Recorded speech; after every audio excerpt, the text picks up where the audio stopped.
Shri K P Naushad Ali, സംസ്ഥാന സർക്കാർ ഒരു പെൻഷൻ കമ്പനി രൂപീകരിച്ചു. സർക്കാരിന് പണമില്ലെങ്കിലും എല്ലാ മാസവും കൃത്യമായി പെൻഷൻ വിതരണം ചെയ്യാൻ ആ കമ്പനിക്കായി. ഉടനെ വന്നു ഏതോ CAG റിപ്പോർട്ടും പറഞ്ഞ് കേന്ദ്രത്തിന്റെ ഇടങ്കോല് സംസ്ഥാനത്തിന്റെ പൊതുകടത്തിൽ ഉൾപ്പെടുത്തി പെൻഷൻ കമ്പനി സ്വാഹ. ആ നീക്കത്തിന് നിങ്ങളും കൂട്ടുനിന്നതാണ് ശ്രീ കെ പി നൗഷാദ് അലി.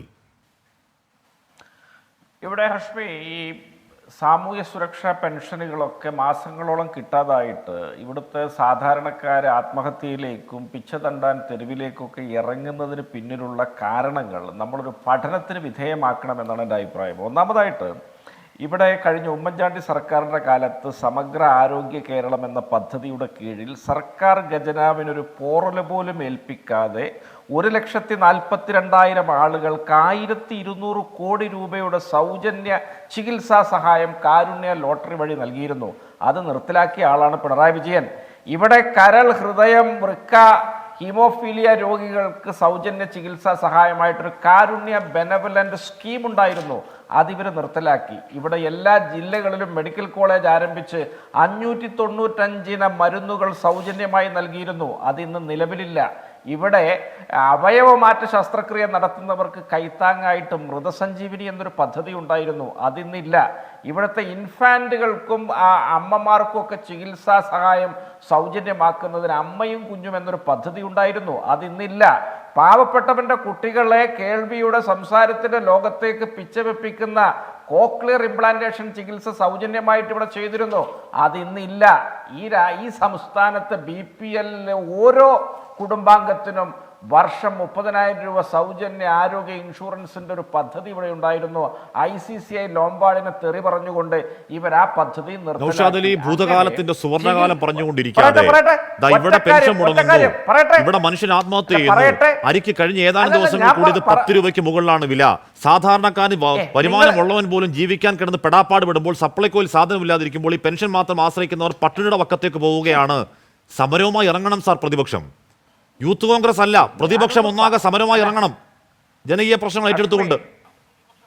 അഷ്മി, എന്നാൽ താങ്കൾ എന്നെ പ്രതിനിധീകരിച്ച് താങ്കൾ തന്നെ ഇൻട്രോയും മറ്റു വാചകങ്ങളൊക്കെ പറഞ്ഞാൽ പിന്നെ എൻ്റെ ആവശ്യം ഇവിടെ ഇല്ലല്ലോ. ഞാൻ പറയുകയാണ്, ഇവിടെ ചികിത്സ തേടേണ്ട ആളുകൾക്ക് ചികിത്സിക്കാൻ മാർഗമില്ലാതെ ദൈവവിധിക്ക് അവർ സ്വയം സമർപ്പിക്കേണ്ട ഒരു ഗതികേട് കേരളത്തിലെത്തി.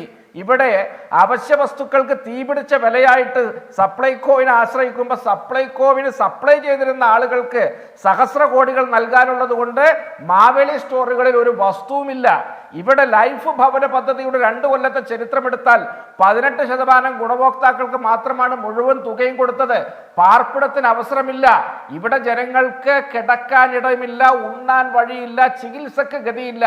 എന്നാൽ ഇവിടെ ഇമൽഡ മാർക്കോസിന് വെല്ലുന്ന രീതിയിൽ പ്രതിമാസം 7.5 ലക്ഷം രൂപ രേഖാമൂലം മാസപ്പടി വാങ്ങുന്ന ഒരാൾ താമസിക്കുന്നതിൻ്റെ കൂടെ താമസിക്കുന്ന അച്ഛനും ഭർത്താവും ഒക്കെയാണ് കേരളം ഭരിക്കുന്നത്.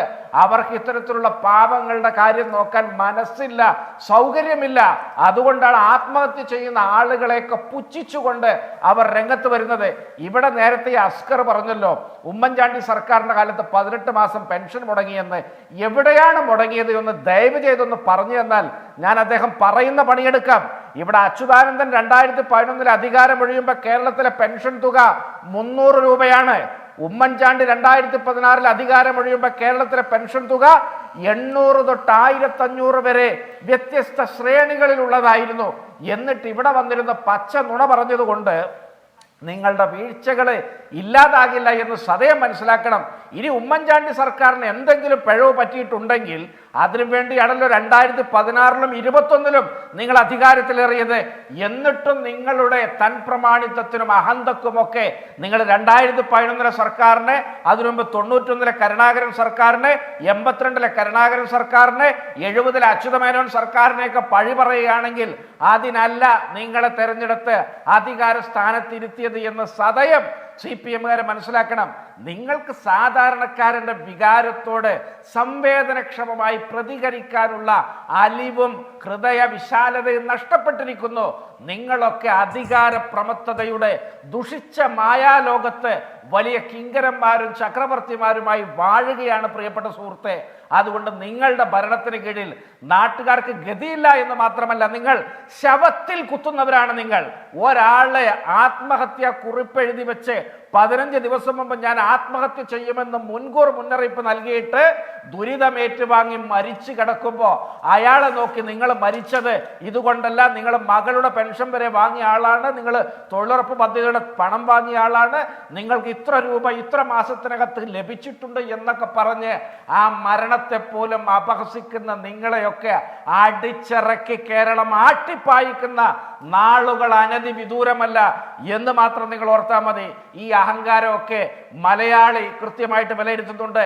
ഇവിടെ കേന്ദ്ര സർക്കാരിന്റെ ഭാഗത്തു നിന്നുള്ള വീഴ്ചകൾ, അതിനെതിരെ സമരം നടത്താൻ നിങ്ങൾക്ക് ഏതെങ്കിലും തരത്തിലുള്ള അർഹതയുണ്ടെങ്കിൽ നിങ്ങൾ നിങ്ങളുടെ ദൂരത്ത് അവസാനിപ്പിക്കുക. കേരളീയത്തിന്റെ പേരിൽ 27 കോടി രൂപ എന്തിനാ ചെലവാക്കിയത്? നിങ്ങൾ നവകേരള സദസ്സിന് ഒരു ചെലവും പോലും പുറത്തുവിടാൻ ഇതുവരെ നിങ്ങൾ തയ്യാറായിട്ടില്ല. ആ നവകേരള യാത്രയിൽ പരാതി കൊടുത്ത് ഒരു കാര്യമില്ലാതെ ഒരാൾ എനിക്ക് ഇന്ന് രാവിലെ മെസ്സേജ് അയച്ചിരുന്നു. അനിൽകുമാർ എന്താണ് പേര്. ആ വാർത്ത ഞാൻ ഫോളോ അപ്പ് ചെയ്യാമെന്ന് ഞാൻ പറഞ്ഞിരുന്നു. തിരികെ എത്താം ശ്രീ ജിതീഷ് മുതുകാളിലേക്കാണ് ഇടവേളയ്ക്ക് ശേഷം.